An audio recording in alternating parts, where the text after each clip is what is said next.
गठबंधन की बम्पर जीत हुई है और वहीं बीजेपी का एक बार फिर से सुपड़ा साफ हो गया।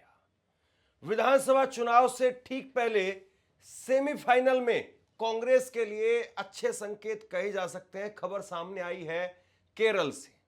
केरल के अंदर स्थानीय निकाय चुनाव हुए और इसमें करीब 2 करोड़ लोगों ने वोट डाला है। 2 करोड़ लोगों ने वोट, 73% वोटिंग हुई है।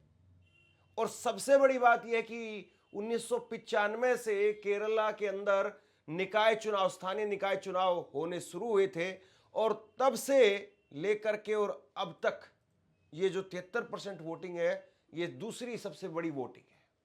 यानी जो जोश खरोश उस वक्त में था, वही जोश खरोश इस वक्त में दिखाई पड़ रहा है। और एक्सपर्ट बताते हैं, आंकड़े बताते हैं कि जो स्थानीय निकाय चुनाव में जीतता है, विधानसभा के अंदर उसी की सरकार बनती है। हालांकि बीजेपी ने सरप्राइज भी किया है। एलडीएफ का 45 साल पुराना एक गढ़ तिरुवनंतपुरम, वो बीजेपी ने जीत लिया है। उस पर भी बात करेंगे। उसका शशि थरूर के साथ में सीधा कांटेक्ट है, सीधा कनेक्शन है। यानी क्या शशि थरूर जिस तरीके से बीजेपी के लिए बैटिंग करते हुए नजर आ रहे थे, तो क्या जमीन पर भी अब वो बीजेपी के साथ में मिल गए हैं? ये भी बहुत बड़ा सवाल है। केरल के बारे में ये कहा जाता है कि केरला वो बीजेपी के लिए कभी रहा नहीं। बीजेपी वहां पर खाता नहीं खोल पाती है। नरेंद्र मोदी गए थे, रैली वगैरह की, सब कुछ किया, फिर अभी एक उनके सांसद जीत करके आए, उनको मंत्री बनाया। वो मंत्री कहते रहे कि भैया अब इस्तीफा ले लो, मुझे फिल्मों में जाने दो, मेरा फिल्मों में नुकसान हो रहा है। बहुत सारी बातें हुई, लेकिन अब ये स्थानीय निकाय चुनाव के नतीजे क्या कुछ कहते हैं, इस पर जरा बात करते। तो सबसे पहले मैं आपको बता दूं कि विधानसभा चुनाव के नतीजे वो एक तरीके से लिटमस टेस्ट कहे जाते हैं। माफ कीजिए, ये स्थानीय निकाय के चुनाव के नतीजे वो लिटमस टेस्ट कहे जाते हैं विधानसभा चुनाव के लिए। और 9 तारीख को और 11 दिसंबर को 2 चरणों में ये चुनाव हुआ था। 13 दिसंबर यानी आज वोटिंग जो है वो काउंटिंग हुई और वोटिंग का नतीजा सामने आ गया। 21 तारीख को आज जो पंचायत सदस्य, नगर पालिका और उसके साथ में निगम पार्षद जो जीत करके आए हैं, 21 दिसंबर को शपथ लेंगे। अभी मुंबई का जो है वो स्थानीय निकाय चुनाव के नतीजे वो बॉम्बे हाई कोर्ट ने रोक दिए थे, वो अभी सामने आएंगे। 20 तारीख को वहां पर कुछ वार्ड जहां पर वोटिंग नहीं हो पाई थी, वहां पर वोटिंग होगी और 21 तारीख को कुल जो है वो नतीजे बीएमसी के वो भी सामने आएंगे। तो वहां पर महाराष्ट्र में बीजेपी के लिए क्या स्थिति रहेगी वो सामने आएगा और 21 तारीख को फिर कुल एक साथ में शपथ होगी। तो यहां पर महिलाओं की अगर भागीदारी बात करें, काफी अच्छी जो है वो हमेशा से केरल के अंदर चाहे महिला हो चाहे पुरुष हो, उनकी अच्छी भागीदारी रहती है। 73% जो है वोटिंग हुई है। 2 करोड़ से अधिक मतदाताओं ने यहां पर वोट डाले हैं। और केरल के सभी 1199 स्थानीय निकाय, जिसमें ग्राम पंचायत है, ब्लॉक पंचायत है, जिला पंचायत है, नगर पालिका है और महानगर निगम है, इसके लिए वोट पड़े थे। और इसमें यूडीएफ यानी यूनाइटेड डेमोक्रेटिक फ्रंट, जिसमें कांग्रेस है, कांग्रेस के लीड वाला यूडीएफ, और एलडीएफ है वो वाम लोकतांत्रिक मोर्चा, ये एलडीएफ है, और बीजेपी का एनडीए। तो ये तीनों जो है वो गठबंधन चुनाव लड़ रहे थे। और इसमें अभी जब मैं खबर आपके सामने रख रहा हूं, इसमें कांग्रेस ने अच्छा खासा जो है वो प्रदर्शन किया है। कांग्रेस के नेतृत्व वाले यूडीएफ ने काफी अच्छा खासा यहां पर प्रदर्शन किया है। और कांग्रेस की अगुवाई वाले यूडीएफ, उसको शाम को 6 बजे तक 187 नगर निगमों में, 1498 नगर पालिकाओं में, 153 पंचायतों में और 1229 ब्लॉक पंचायतों में और 7921 ग्राम पंचायतों में बढ़त बना ली है। और यूडीएफ गठबंधन में कांग्रेस सबसे ज्यादा 7706 निकाय सीटों पर जीत की तरफ बढ़ रही है। वहीं 2808 निकाय के साथ में आईयूएमएल दूसरे नंबर पर है। और ये जो है वो आप स्थिति देखिए, शाम के 6 बजे तक की स्थिति हमारे पास में है। यहां पर यूडीएफ, एलडीएफ, एनडीए और अदर्स कुल 17,337 ग्राम पंचायत है, जिसमें से यूडीएफ ने 7,000 यानी कांग्रेस नेतृत्व ने, कांग्रेस गठबंधन ने 7,603 जीती है। वहीं एलडीएफ ने लेफ्ट पार्टीज ने 6,253 जीती हैं और एनडीए ने 1,385 जीती हैं और अन्य के पास में गई है 1,251। वहीं ब्लॉक पंचायत की अगर बात करें तो कुल 2,267 ब्लॉक पंचायत हैं, जिसमें से 1,123 कांग्रेस गठबंधन ने जीती है, 868 वो लेफ्ट पार्टी के गठबंधन ने जीती है और 52 एनडीए ने जीता है और 47 पर अन्य का कब्जा रहा। डिस्ट्रिक्ट पंचायत की बात करें तो कुल 346 डिस्ट्रिक्ट पंचायत है, इसमें से 84 कांग्रेस गठबंधन ने जीती है, 43 लेफ्ट गठबंधन ने जीती है, एक एनडीए ने और एक पर अन्य। वहीं म्युनिसिपैलिटी की बात करें तो 3240 कुल 3240 म्युनिसिपैलिटीज हैं और इसमें से 1458 कांग्रेस गठबंधन ने जीती है, 1100 वो लेफ्ट पार्टी के गठबंधन ने, 324 एनडीए ने और 323 वो अन्य ने। वहीं कॉरपोरेशन की बात करें तो 421 टोटल है, जिसमें से 187 सीटों पर कांग्रेस गठबंधन वो जीता है, 125 पर लेफ्ट पार्टी, 93 पर एनडीए और 15 पर अन्य। तो ये जो नतीजे हैं ये शाम तक के नतीजे हैं और यही तकरीबन रुझान अब फाइनल नतीजों की तरफ जाएगा। सबसे बड़ा सवाल ये है कि राज्य के 2 करोड़ लोगों ने यहां पर वोट डाला है और एक बहुत लंबा अंतर जो दिखाई दे रहा है। देखिए वहां पर एनडीए कहीं पर खेल में नहीं है। ये बात सही है कि बीजेपी जहां पर होती नहीं है, बीजेपी वहां पर भी जाकर के हथौड़ा मारने की कोशिश करती है कि चलिए यहां से कुछ न कुछ पानी निकले। कांग्रेस अपनी जमीन, अपना राज्य वो खो देती है। यहां पर दो ही जो है वो नेतृत्व है, या तो यूडीएफ है, दो ही गठबंधन काम करते हैं, या तो यूडीएफ कांग्रेस है जिसमें, और या एलडीएफ है जिसमें लेफ्ट पार्टी है। और सबसे बड़ी बात यह है कि यहां बीजेपी बीच में घुसने की कोशिश कर रही है, जगह बनाने की कोशिश कर रही है। जैसे पश्चिम बंगाल में आप देखिए, एक वक्त में कांग्रेस थी और कांग्रेस के साथ में जो है वो लेफ्ट पार्टीज थी और ममता बनर्जी थी, लेकिन वहां पर कांग्रेस और लेफ्ट पार्टीज वो अलग रह गई, ममता बनर्जी, और अब जो है बीजेपी वहां आ गई है। बीजेपी बीच बीच में जो है वो प्रयास कर करके पहले 3 सीटों पर थी, अब 77 सीटों पर आ गई है और अब की बार देखते हैं कि वहां पर बीजेपी का कैसा प्रदर्शन रहता है।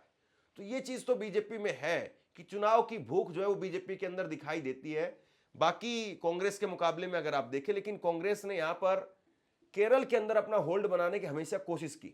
राहुल गांधी वो वायनाड की सीट पर आते हैं, वायनाड की सीट पर उनको बंपर जीत मिलती है, फिर उसके बाद में वो रायबरेली गए जरूर, लेकिन प्रियंका गांधी को यहां पर वायनाड में बैठा करके गए ताकि किसी तरीके से केरला में यह ना रहे कि केरल को कांग्रेस ने छोड़ दिया।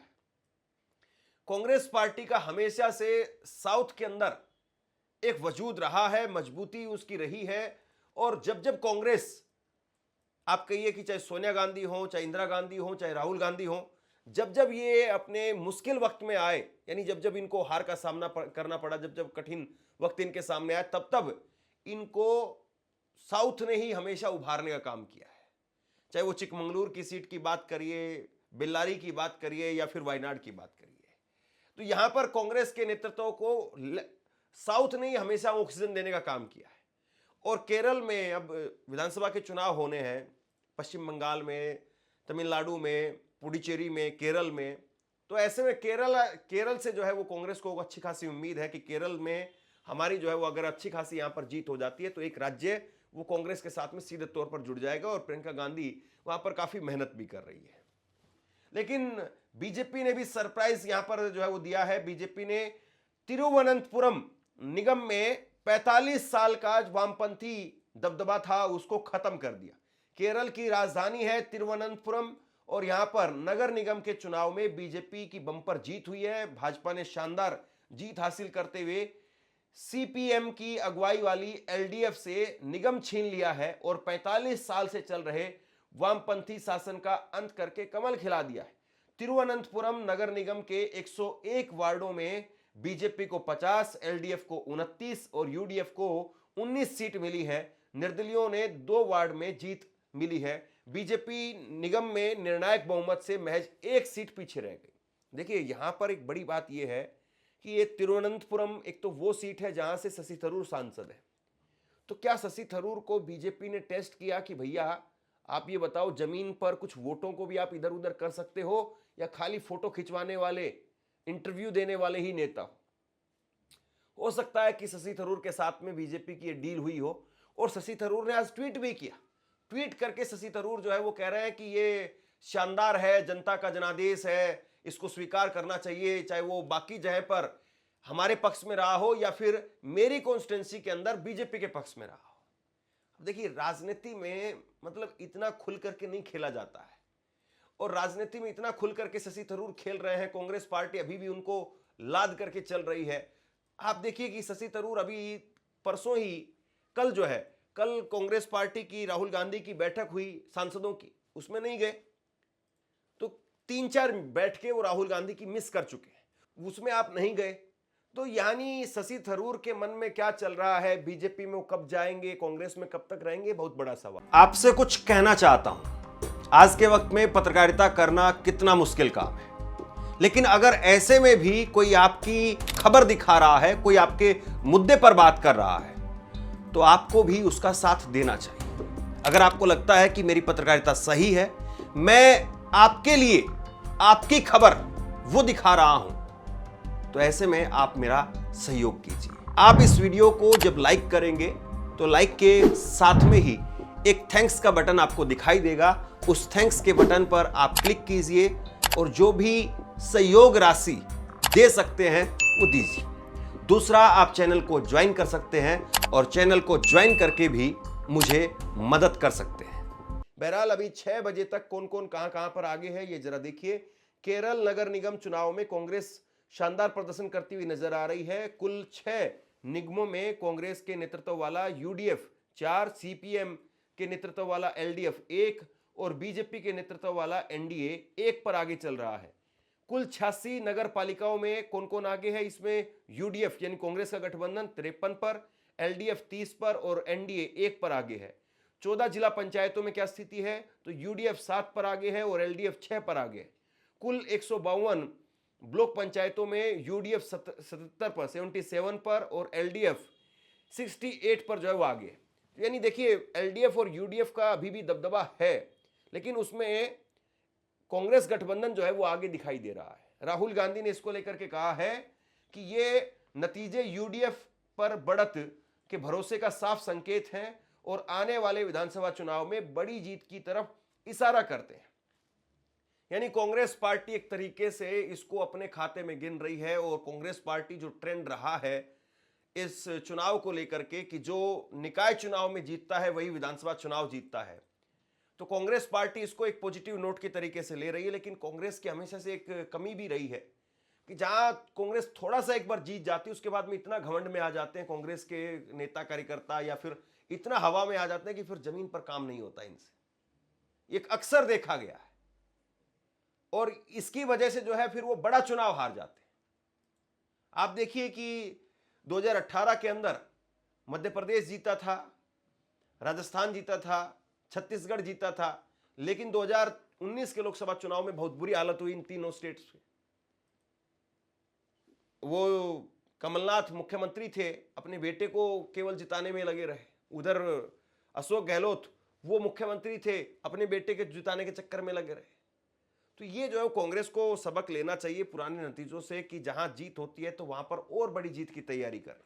बीजेपी जहां पर बिल्कुल बंजर जमीन होती है वहां पर भी जाकर के हथौड़ा चलाती है कि देखिए कुछ तो यहां पर पानी निकले। अब बहरहाल ये चुनाव के नतीजे बीजेपी के लिए, कांग्रेस के लिए क्या कुछ संकेत दे रहे हैं राष्ट्रीय स्तर पर, और केरल के अंदर विधानसभा चुनाव से पहले क्या वाकई कांग्रेस के खाते में सेमीफाइनल चला गया है, तो विधानसभा चुनाव में भी कांग्रेस ने एक बड़ी बढ़त बना ली है। सवाल ये है, आप क्या सोचते हैं नीचे कमेंट बॉक्स में लिख करके जरूर बताइए। इस खबर को शेयर कीजिए। धन्यवाद।